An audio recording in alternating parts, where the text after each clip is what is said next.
I'm a little late today. Sorry about that. I know that I probably wasn't keeping anyone hanging, but I had a really fun morning, earlier afternoon, teaching a class on whole food, plant based metabolic health. And that was fun. And it got me feeling and thinking more about this body, this thing that is a body, and how important it is to really honor, respect, care for this body. And it's kind of like duh to me. To me, it's duh most of the time. But I recognize that for a lot of people, caring for the body doesn't come second nature. And honestly, for me, I guess it does most of the time, to be honest. But that's not to say that I forget how to take care of myself on some levels. So I wanted to spend some time talking about spending time in your temple. That is your body. That is the temple, the only temple that matters, in my opinion, or the temple that matters most, I should say. Spending time in your temple. And in order to spend time in your temple, let's face it, we need to enjoy being in your temple. And when I say spend time, like, of course, we're never going to be able to take ourselves out of our bodies, even though we might some have out of body experiences. But we can't go anywhere without our body. But what I mean is being more present and attentive to the needs of our physiology. But let's face it, our body is so much more than the cells that compose our structure. It's just so very freaking clear that our body is multidimensional and the physicality that we are is just one dimension. And feeding our physical being good nutrient dense food is just kind of like the tip of the iceberg in terms of caring for, creating, maintaining, honoring, and loving ourselves. So I wanted to explore this topic of spending time in your temple and and loving your body and caring for your body and all of the things that this means to me. And just acknowledging that I am a human being, meaning that I am imperfect in the way that I attend to and spend time with and in my temple.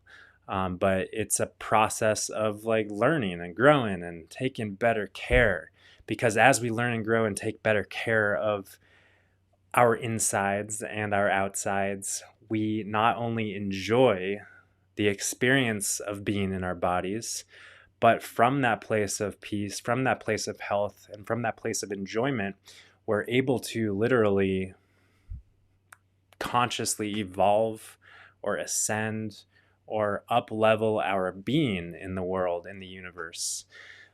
So this is really, really important. And I think that for a lot of people, it starts with food. It starts with food because we're physical beings. And as physical beings, we require physical nutrition. And, people kind of have the light bulbs go off or the insights like, oh, when I put this in my mouth, I feel good. Oh, when I put this in my mouth, I don't feel so good. And it's like, oh, I'm going to choose the things that lead to good feelings, optimal physiologic functioning, optimal metabolism, these kind of basic things, which I guess for a lot of people, we have forgotten or lost connection with the basic common sense of nourishment on the physical, nutritional perspective, because it's just astonishing.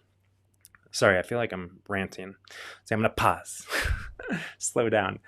But it is astonishing that when we step foot inside of a grocery store, 99 plus percent of the items within that store are actually not food for human beings. They are contaminated with chemicals and preservatives and additives. And some of those foods that look like food and taste like food are so hyper processed that our body doesn't even know what the heck to do with it. So if we go into the grocery store, what our body wants and needs is really in the produce department, right?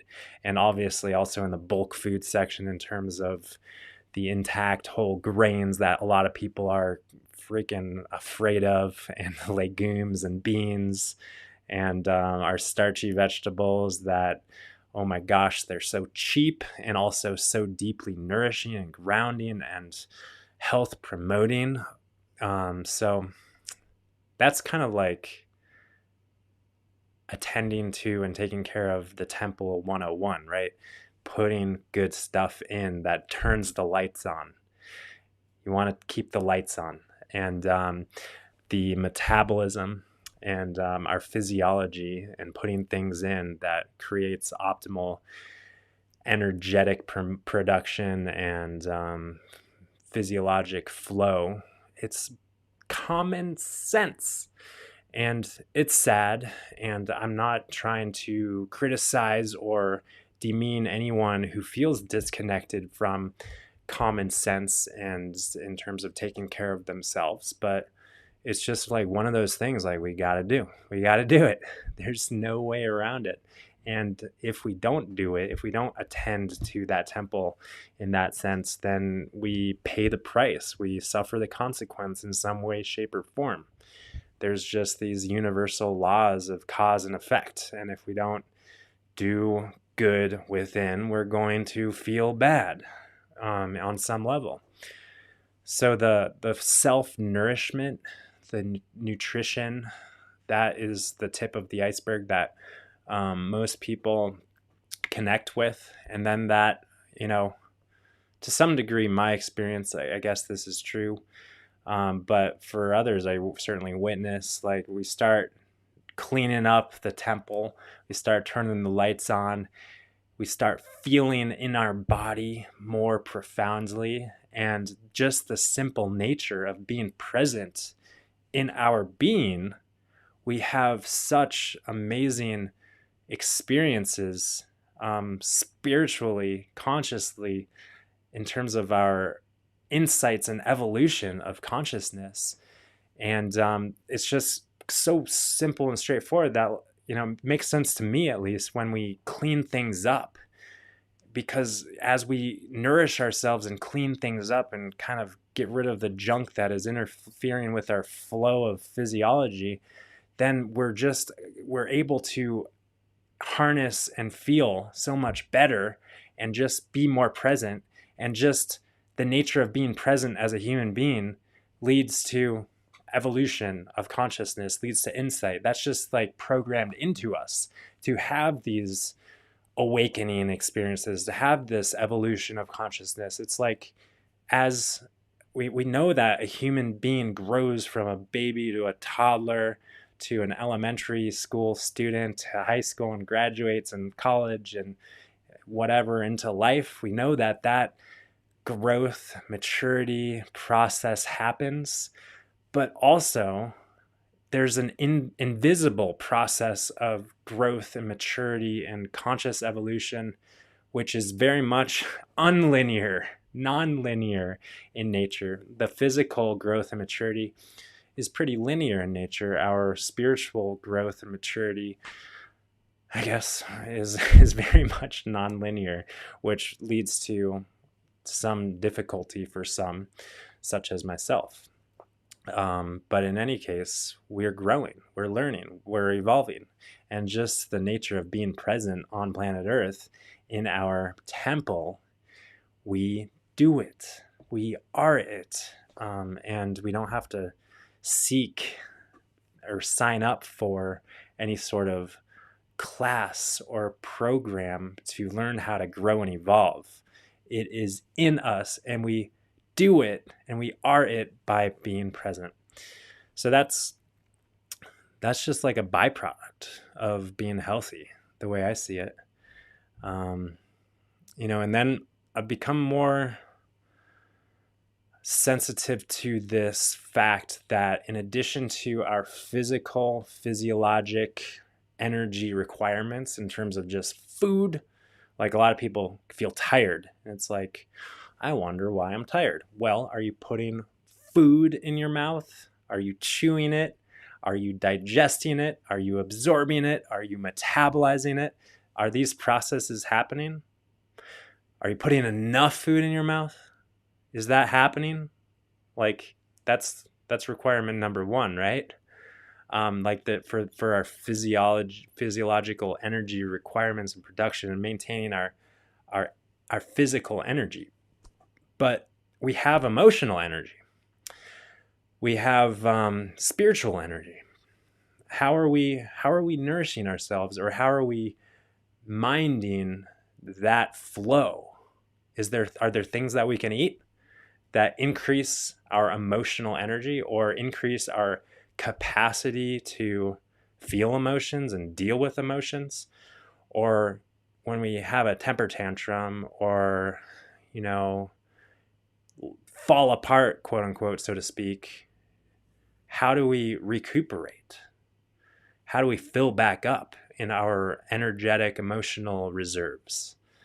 um, like this is just something that I've been pondering, because let's face it, when we're emotionally drained, our emotional energy tank is drained. We feel that, though in a very different way than if our physiological energy tank is drained and we're hungry and we're you know feeling that level of drained. But it's not to be neglected or forgotten about. It's still part of the structure of our temple. It's like if the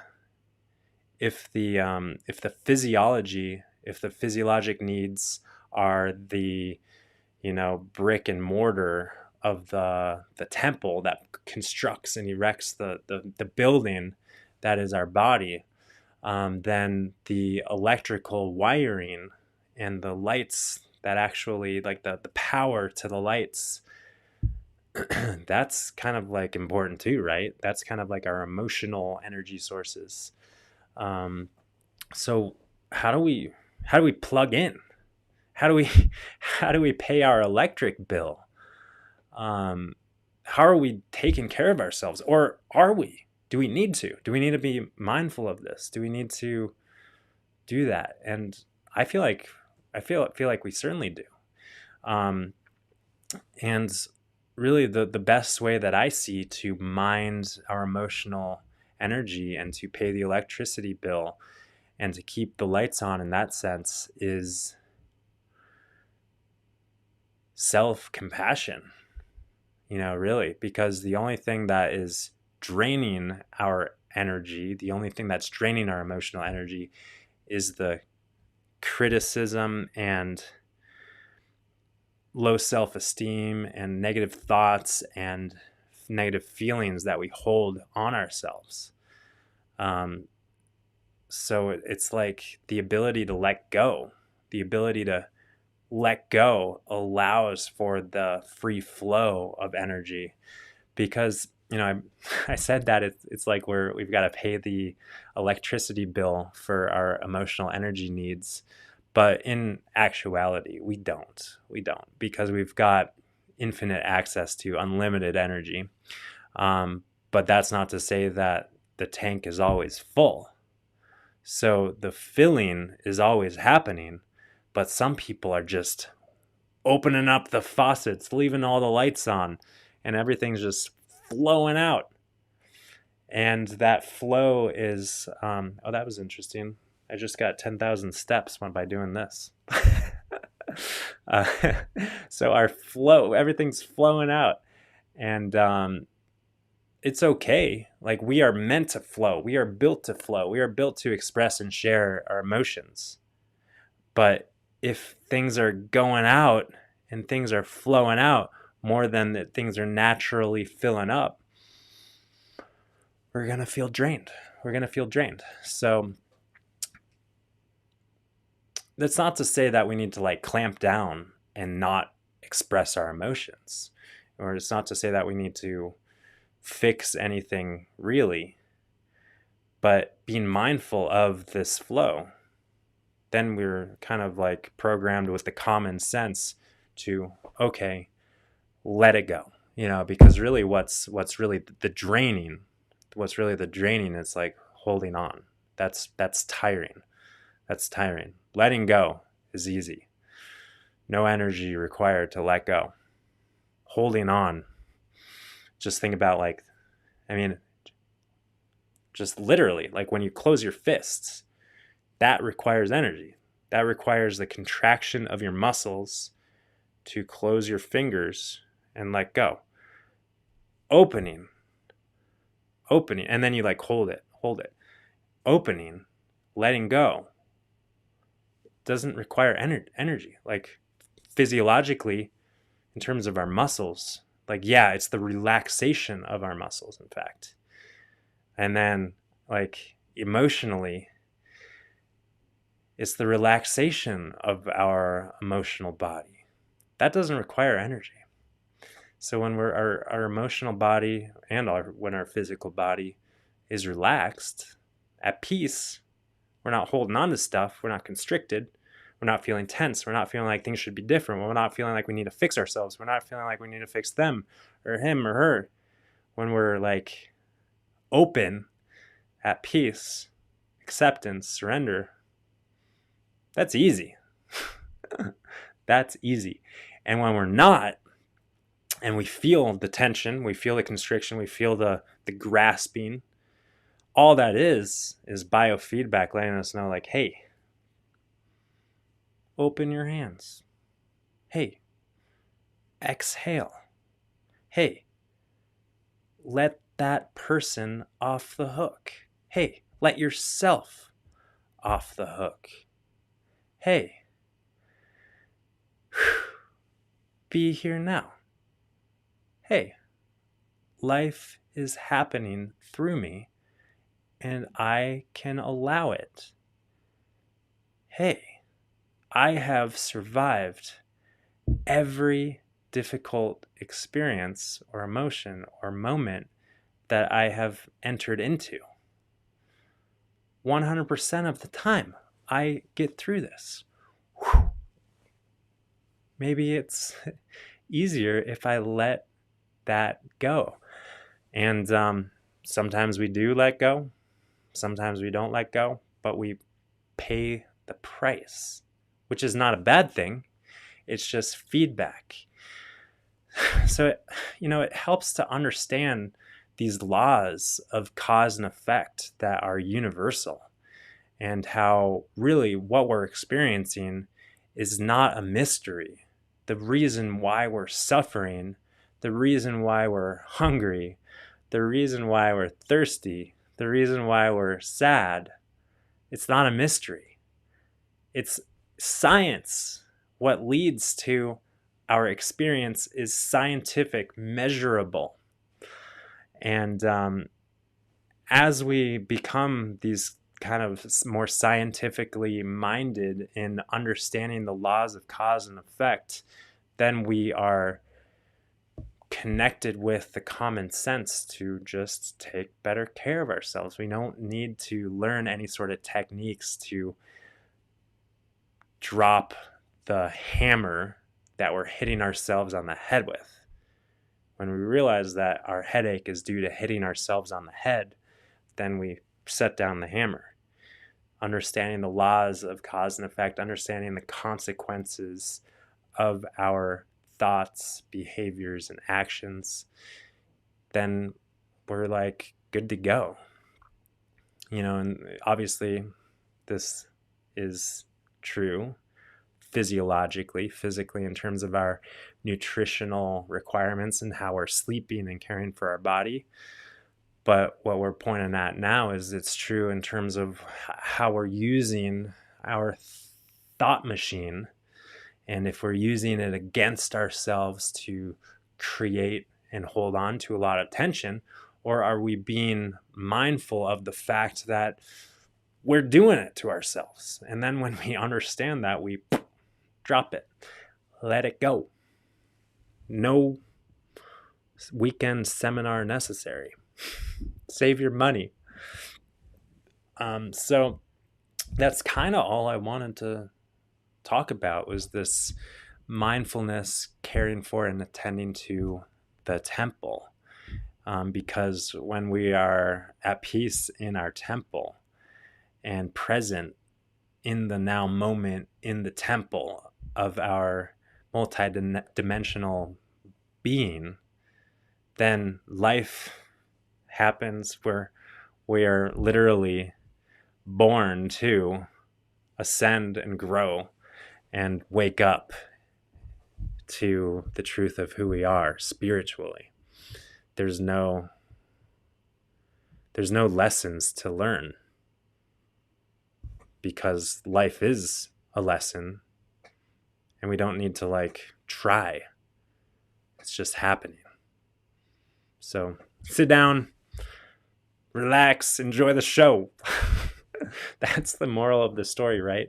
But in order to sit down, relax, and enjoy the show, we've got to feel comfortable and peaceful in the temple that the show is happening in. So otherwise, it's a little rocky. It's a rocky road, and it's a lot. Life is a lot. So be in a place that feels good through the ride. I guess that's my advice for myself. Glad you're here to listen to it with me. Sometimes I feel like I've got parts of it dialed in, right? Like I was saying, the nutritional components, it's like, yeah, I feed myself well. Sometimes I feel like leaving all the lights on in my emotional body, and then I feel a little drained or unavailable for myself. So we're figuring it out.